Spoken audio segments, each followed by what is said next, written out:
See, all indigenous communities' languages, oral languages are verb-oriented, whereas modern language is noun-oriented. It's a very, very fundamental difference. We talk about knowledge, indigenous communities, there is knowing. That's a clear difference. And children turn every activity into play. Because I want to stress on play because modernity is completely misconstructing play. To the extent that they've created an anti-child being called play worker. There is nobody that as harmful as play worker to a child, you know, but that's a real crime, creating a play worker to help children to play. Sorry, huh? And every object is turned into a potential toy. Every object is a toy for a child. A child sitting on a sofa will bounce. Right? That's a toy. So the moment you fix this is a toy, you kill the whole process. And also what we have done is that, you see, we talk about developmental processes in learning language, in walking and all that. No, we've forgotten that toying is also a developmental process. I don't think modernity understands this at all. That every stage there are different kinds of play, different kinds of toy making, provided you don't interfere. So I just want to show you a few examples. It's okay. One toy, you know? So two combs becoming an aeroplane. The earlier one was a bike. Hand becoming phone. So they don't need your toy at all. And these days children actually keep the phone like this. They are not even holding here. So this is what is so interesting. That whatever the adults do, they recreated that as their, learn. It's actually learning. What you do is what children learn. See? Immediate. So this is spontaneity. Immediately child knows what to do with that. An object is seen. And this is the, one friend actually shared this. This child took a bite, coconut piece. Immediately the child remembered the Nandi bull's horn. He made the comparison and then immediately he remembered the half moon. Actually, this is the process of how children create knowledge. They are creating a certain kind of comparison, looking at similarity, looking at dissimilarity, and an organization is taking place within us. This is an automatic process. Please don't turn it into a curriculum. Yeah, that's what adults will do. They will immediately turn this into a curriculum. What Montessori did with census, Absolutely. That's a disrespect to life. The moment you turn census into a curriculum, into a method, you killed. First you misunderstood what is a child. Second, you misunderstood what is census. So this principle used in making toys, this is what it is. Comparing similarity, imagination, creativity, organization, how it organizes itself. So they are not organizing consciously. That happens to them. So metaphors in action, I'm telling this because most of the words that we use are understood only in terms of language. Metaphor for us is linguistic. Reflection for us is linguistic. Abstraction for us is linguistic. Actually, all these are experiential. This is how actually children learn the world. And abstraction, mind you, is a process that happens within you. You cannot deal with abstract knowledge. That's what modern people think. Abstraction, like digestion, is an internal process that makes you understand from concrete to abstract. And children do that. And every time trying to, find a new activity with that. No? They're trying to make plays. I ran a school for 3 years, so we had documented several things that children do. So this is from there.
creativity is fundamentally about creation and recreation of knowledge. And true learning is about uncovering the unknown, which is actually a creative act.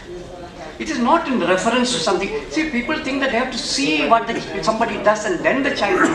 This is an abstract, completely misunderstood idea. Have you taught how children to climb this or to climb on a chair? They do on their own. So actually, they don't need assistance at any point. It's very fundamentally instinctual.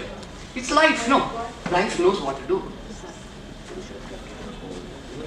So the rules are embedded. Knowledge creation rules are embedded. Like grammar is embedded in the, so we learned our mother tongue. And we all knew grammar. Implicitly. What I mean is implicitly. So it is already embedded in the learning of language. Similarly, there is a grammar embedded in learning of the world. So the content is what they experience, objects, processes. So I quickly, show you what children do and how it relates to these various features of the world, of the objects. So they learn the form, materiality, like what they did with the, the sofa, bouncing, function, how is it made, structure, how is it held together, context, where it is happening. So simple example is this, that I'm sure most of you must have kept your book like this when you were young and called it house. That's the study of form. And I'm sure you must have used something, created a space and called it's the house. It's a creation of space, which is a function. Function is this, putting just bed sheet over a table and calling it house. And materiality, every object we are exploring, I'm just showing you one example, but process is making the house. I'm sure all of you must have made your own houses, putting chair together, So this is what the world is about, it's about form, materials, function, process, structure, and context. So next video is the most important video I have, but that shows the absolute crux of learning. Luckily, I got this video, it's a download, somebody was passing it around and I realized this is so valuable. So look at what this child on this side is doing, how he is comparing and seeing the similarity in difference.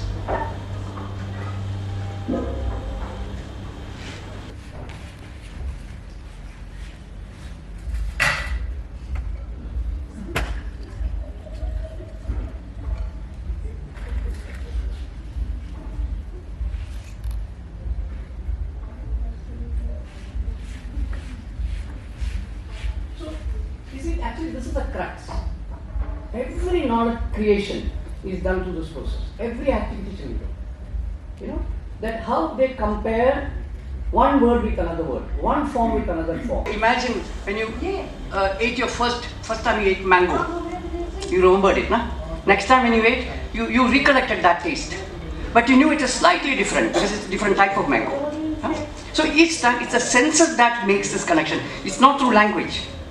Because you can call arm, mango, tango, congo, any name, no? But the taste doesn't change. So, I won't take too much time, but this is actually, the actual learning is you understand the whole first, and then you decode the parts. Because these terms are used all over, but I don't think they understand it because, people have not really understood the fact of knowledge creation, that how you create knowledge of the real world. So I think, let me just take you through what is that we can. I'll show you one example of knowledge creation.